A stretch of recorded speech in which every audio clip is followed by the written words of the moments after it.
No DQ Galaxy, we are live with a recap of WWE NXT Halloween Havoc 2022.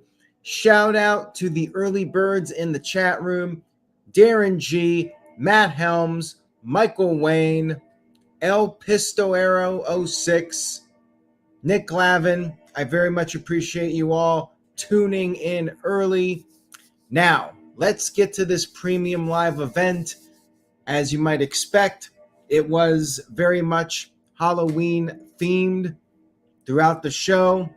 Lots of stuff related to Halloween. Our opening match was a ladder match for the vacant NXT North American Championship.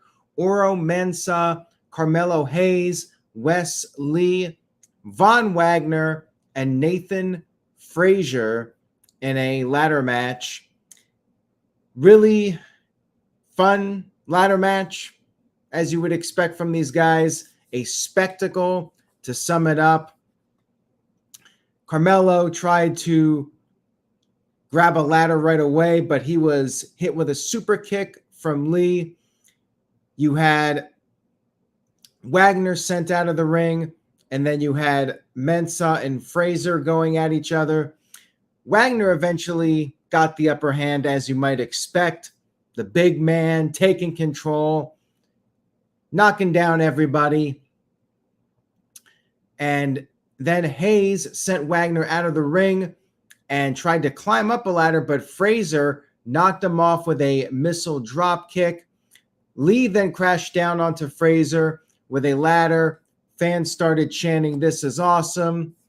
Frazer gave Hayes a springboard Spanish fly, which looked awesome, right onto a ladder. Crowd was chanting, "Holy shit." They were loving it. D. Martin Fifth sent in a $5 super chat. Why does he do this to me? He says, Dragunov's first name is pronounced I-U. I don't know how to pronounce it. I'm not even going to try it again. So don't try to make me pronounce it. He's Dragunov. JD's last name is pronounced McDonagh, or just call him Jordan Devlin. I'm just going to call him JD. Don't try to get me to pronounce these names because I will fail miserably like I just did. Psycho Jet Black with a $2 super chat says, say yes to no DQ and say no to Von Wagner. Hashtag boring. Von Wagner can change his look up. He can try to look like a big man, but he doesn't pull it off, in my opinion. And at one point, he tried to set up a ladder outside the ring. He pulled a ladder from under the ring, and he was trying to set up a ladder bridge, and he almost hit a fan with the ladder. Not a fan of the guy. He kind of reminds me of that guy from AEW, and now I'm forgetting his name. The big man, the Murder Hawk monster, Lance Archer, but like a less talented version of Lance Archer. That's my take on Von Wagner at this stage of the game. Now, of course, he is developmental, so maybe he'll get better over time. But so far, I'm not really feeling him. He doesn't come off to me as any more than just your generic big man. So anyways, you had Mensah trying to climb the ladder. Trick Williams, Carmelo's bodyguard, pushed him to the outside, pushed him off the ladder, and Mensah fell onto the other competitors. Robert Stone, who's with Von Wagner, climbed up the ladder with Williams. Both of them got knocked off. And anytime Wagner was on the verge of winning the match, crowd was chanting no. They did not like him whatsoever. And Wagner was laid out on that ladder that he set up. Frazer put him through it with a frog splash off the top rope. Frazer had a lot of big moments in this match. So he's definitely somebody to look out for in the future. Wagner, though, did start to show his dominance again, and it really took Frazer and Mensah working together to basically eliminate Von Wagner from the match. Apparently, Michael Wayne is a big fan of Von Wagner, or maybe everybody's feeling him except for me. Maybe they're actually physically feeling him. I don't know. But whether it's literally or figure of speech, I am not feeling the guy. Bottom line. So anyways, Carmelo was on the verge of winning, but then Wesley. So Wagner did do one cool thing, although it was the other guy taking the bump. He hoisted up Wesley and tossed him all the way over the top rope, and Wesley crashed onto the announce table. Like, that was a cool spot. It did make Wagner look like a badass, but Wesley taking a pretty crazy bump right there. And you thought he was out of the match, but then Wesley got back into it, and there was a ladder bridge that was set up in the ring, and you had Lee and Carmelo both on that ladder. Lee hit a Meteora, which crashed them to the mat, and then you had Lee climbing up the ladder. He got the title, picked up the win, and I did go with Wesley to win the match. I think he needed it the most of everybody ever since his partner from MSK got terminated, released, fired, whatever you want to call it.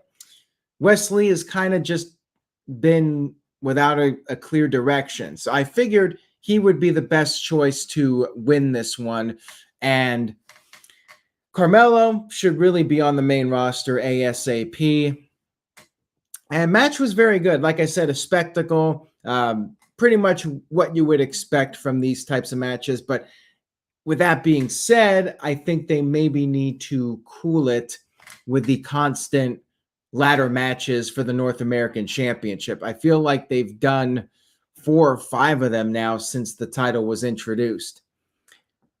Psycho Jet Black sent in a $2 super chat. Thank you for that. Says EC3 is more over than Von Wagner. I would say so up to this point, but hey, Von Wagner is still young. He still has many years ahead, perhaps, maybe not. But if he continues to improve and develop more of a character, maybe one day he will be more over than EC3. But right now, I would say EC3 is more over, although not by a lot, to be totally fair. After all, EC3's promotion, don't really need to say anything. It speaks for itself. All right, so moving on here, we had Apollo Crews versus Grayson Waller, and I will talk about the Haunted House Brawl, cinematic brawl, in a little bit. I'll talk about that when we get to the Women's Championship match, so stay tuned. But we are going to talk about Apollo Crews versus Grayson Waller in a casket match. So they did the whole spin the wheel, make the deal. And, for me at least, as soon as they selected casket match, to me that told me that Apollo was winning. Because, and yes, Undertaker lost a casket match to Yokozuna, but I feel like in 2022, a babyface is not going to lose a casket match.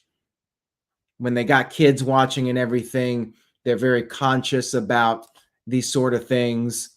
I just didn't see Apollo losing a casket match. If I had known it was a casket match, I would have gone with Apollo to win.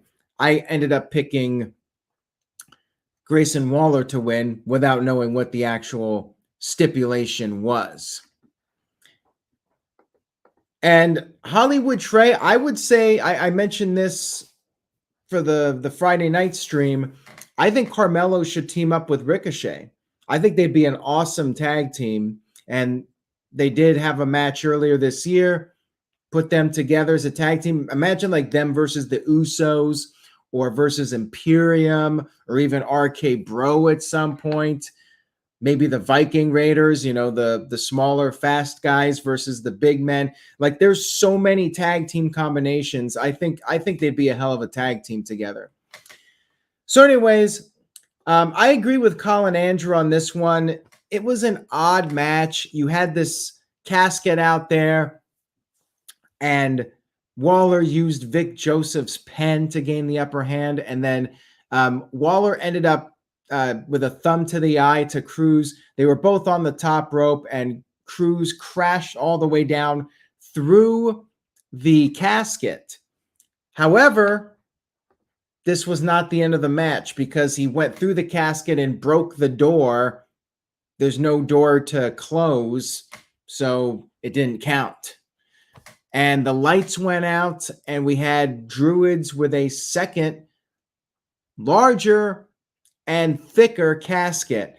And I'm thinking to myself, why not just use that better casket in the first place? Why did you use the cheap-ass casket to begin with? Didn't really make any sense to me, but they wanted to do this spot and turn the lights out and bring the Druids to the ring. It was a little over the top, in my opinion. Match continued, and you pretty much knew. I mean, I knew going in that Apollo was going to win. I strongly felt that way, and even more so now once they brought out the new casket. It went back and forth. They did the teases, each guy trying to shut the lid, unsuccessful. Eventually, they were on the apron, and Cruz slammed Waller into the casket, shut it, picked up the win. I mean, whatever. It's a casket match, so it's not going to hurt Waller to lose in a casket match. Apollo wins. It was fine for what it was, but a little bit much with the second casket and the Druids and everything. Next up, we had Cora Jade versus Roxanne Perez in a Weapons Wild match. And Roxanne brought out the skateboard that Cora Jade used on her when she turned heel, betrayed her several months ago. And this was a fun match. They used all these different weapons. Like, at one point, Roxanne put Jade on the skateboard and pushed her or rolled her to the outside of the ring.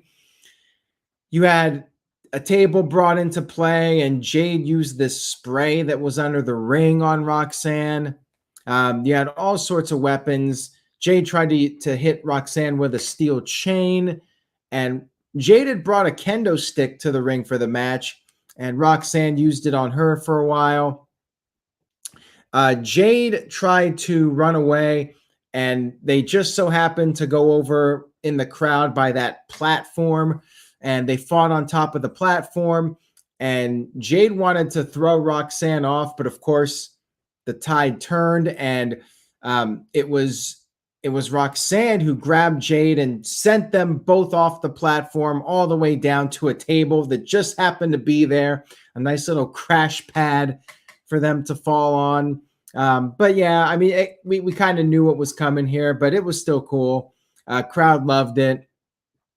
And then they got back up, and maybe my only real criticism of this was that I feel like they did not sell it very long. Like, they both came off this platform, and like less than 30 seconds later, they were both back up and getting back in the ring. I think they should have milked this longer, maybe even brought officials down to check on them and really sell the impact of that move. Like, I think maybe that would have made it more meaningful, but instead they're both almost popping right back up from it. But it did pretty much lead to the finish. I will say that much.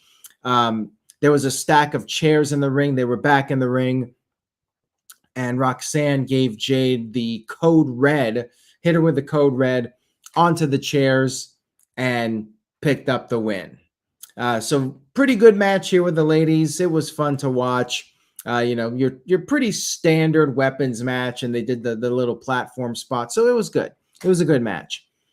And then we had Julius Creed versus Damon Kemp in an ambulance match. And the stipulation, in addition to it being an ambulance match. If Julius lost, his brother Brutus would be gone from NXT. So I pretty much figured Julius would win here. And actually, when I did the prediction for the match, I thought like both Creed brothers were going to be gone. Shows you how much I've been paying attention to NXT lately. So had I known that it was just one Creed brothers career on the line, I definitely would have felt more confident picking Julius. But Kemp had a chair with Julius's name on it, and Julius was throwing pumpkins at Kemp and came off the top rope with a drop kick to start off the match. They brawled into the backstage area where an ambulance was set up. There was also a barricade with fans there so they could watch the action. And these guys basically went back and forth. They were fighting by the ambulance, and then they fought back by the ring. So they were all over the place here and using a lot of weapons, using crutches.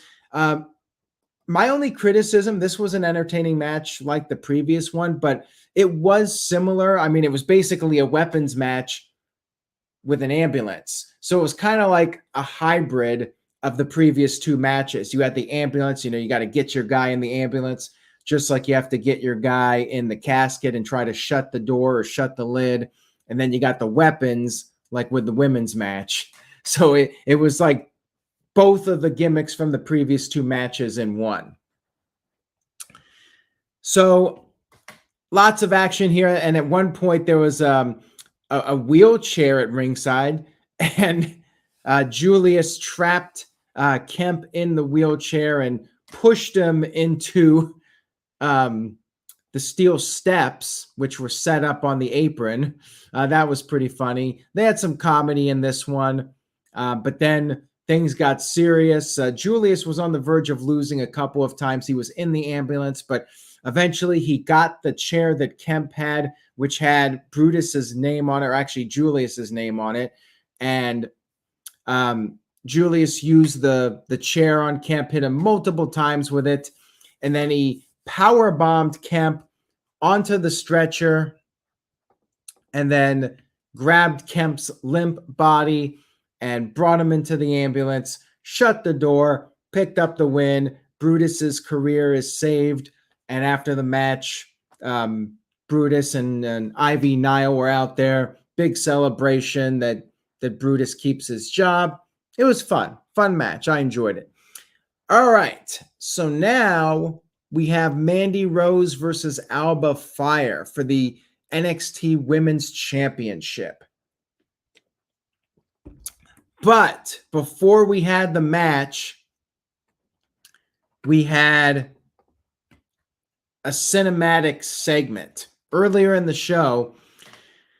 Basically, Alba Fyre called out Mandy Rose and Toxic Attraction to meet her at this haunted house. And that's what Toxic Attraction did. They took this trip to this haunted house. Not sure where they shot this, if they went to Universal Studios or somewhere else. But yeah, they were walking through this haunted house, and you had all the scare actors there. And Alba Fyre ambushed JC Jane and Gigi Dolan. She took them down, and Mandy Rose was by herself. And Chucky was there. Chucky made an appearance on this show, and he was on another segment. So WWE definitely promoting Chucky quite a bit. Fyre had a baseball bat, and she was attacking Mandy Rose with it. And she got Mandy into a car and presumably was driving her back to the arena. So seemingly Toxic Attraction were out of the equation. They got attacked with a baseball bat, and this was all part of Alba Fyre's plan. The babyface had a plan to outsmart Toxic Attraction and get the team out of the match so they would not interfere in the championship match. This was a babyface's plan to outsmart them. Remember this later. So now we move on to the actual match, which was after a couple of the other matches we just talked about. The Haunted House segment was like the second thing that happened on the premium live event. Shanti with a $2 super chat says, yay, finally a cinematic match is back. I mean, it was really goofy. It was kind of like the Dexter Loomis stuff from last year, very over the top and comedic. But the whole idea was that Alba Fyre was getting rid of Toxic Attraction so she would have Mandy Rose one-on-one. So anyways, they drive to the ring, drive to the arena, and Mandy Rose was taken into the building. They fought by the ringside area, got in the ring. Bell finally rang. We had the match. It went back and forth a little bit, but not too long, maybe a couple of minutes. And then Fyre hit a swanton. She was on the verge of winning, but guess who showed up? No ride. Did they Uber or Lyft? I'm not sure how they got back to the arena. I mean, it took Alba Fyre like an hour and a half to get Mandy Rose back to the arena. So how did Toxic Attraction get back? Not really sure how. And those Ubers and Lyfts, you can't just get one right away. Like that could take a while, especially if they were in some theme park in the middle of Universal Studios. Like it might take an Uber a while to get there. But anyways, I'm thinking too much for a wrestling show. Toxic Attraction show up. No surprise here. I mean, I wasn't surprised. The whole idea is you think it's going to be a clean match, but I'm thinking as soon as that Haunted House segment took place, I even wrote this into the No DQ chat. I was like, I want to change my pick to Mandy Rose, but by this point, like we have a rule, you cannot change your prediction the day of the show. So I was kind of screwed, but yeah, I figured Mandy was retaining here, and sure enough, the interference.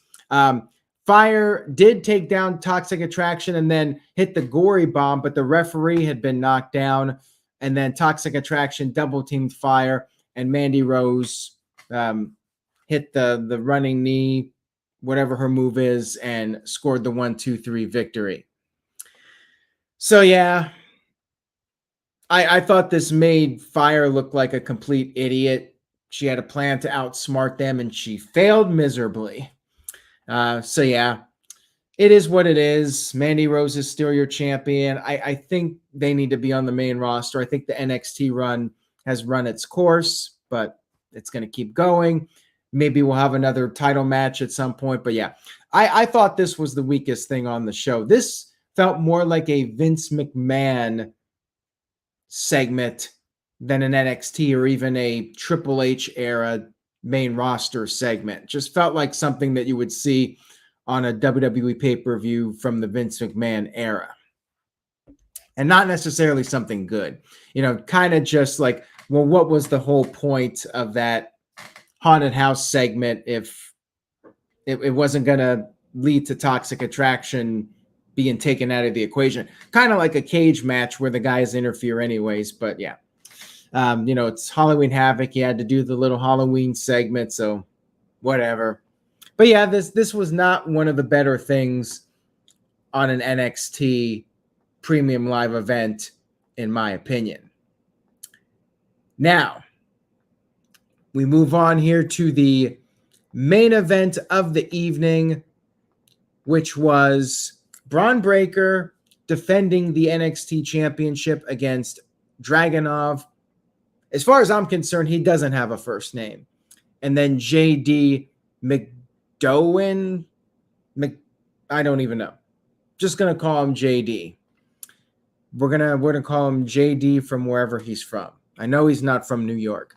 So anyways, Breakker and Dragunov, they both wanted a piece of JD.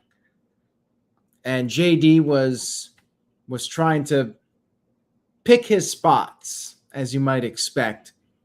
And when Breakker and Dragunov were going at it, he would take advantage. Breakker got the upper hand for a while, and Dragunov got in some offense. He had a really cool-looking coast-to-coast, attacking both guys that were in the corner with it.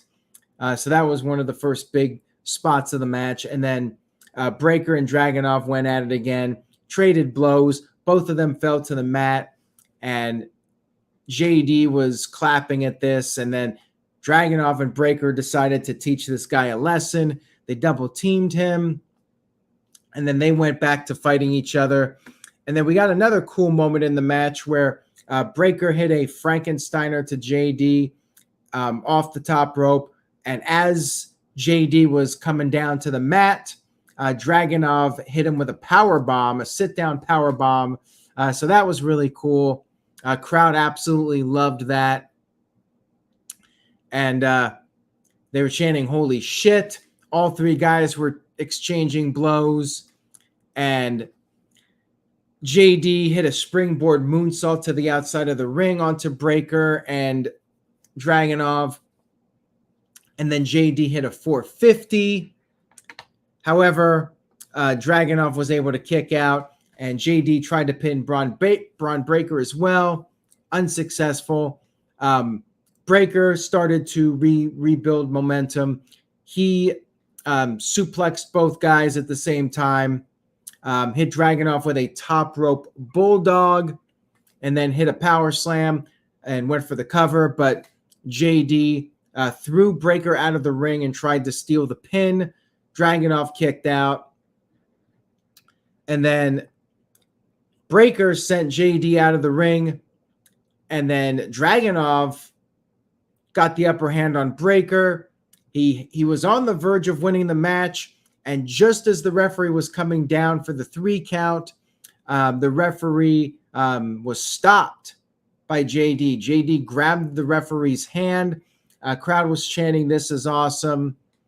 And JD and Dragunov fought on the outside of the ring. Dragunov took care of JD, got back in the ring to continue fighting with Bron Breaker. And after a few more back and forth exchanges, Breaker finally got the spear. He hit it on Dragunov and scored the 1-2-3 victory to retain his championship. Main event was excellent. Main event definitely felt like something you would see on one of those classic takeover events. One of the better matches of the year. Breaker looked great. JD looked great. And Dragunov is just incredible. That dude is a phenomenal professional wrestler. Absolutely should be on the main roster. He is just excellent, exceptional. Cannot say enough good things about that guy as far as his skills in the ring. He is just a machine. And he did his role. He made Breaker look great. And Breaker's doing a fantastic job as well. Dragunov should absolutely be on the main roster. I mean, all three, you could argue, should be on the main roster. We know Breaker will be. And even JD had a great showing in this match. Fantastic stuff. And as Uthman says, if you guys enjoyed the recap here, please give it a like on YouTube and spread the word. Tell a friend. So overall, it was a good show.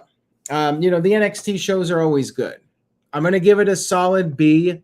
The women's title match kind of brought it down a little bit for me, but the main event was certainly, I would say, A+ material. Awesome main event. If you watch anything on this show, check out the main event. Ladder match was really fun to watch, but I mean, it is one of these 5-way ladder matches, and it's kind of that scenario where if you've seen one, you've seen them all type of deal. But it was still really fun. I very much enjoyed it, and the show was solid. Some goofy stuff, but all in all, lots of quality wrestling, and the main event definitely delivered, in my opinion. No Austin Theory, which I thought it was a red herring. I really did not expect to see him on this show. Thank you all for tuning in tonight. I much appreciate it. And again, spread the word, tell a friend, enjoy the rest of your weekend. And remember to say yes to NoDQ.com. And I will see you all next time.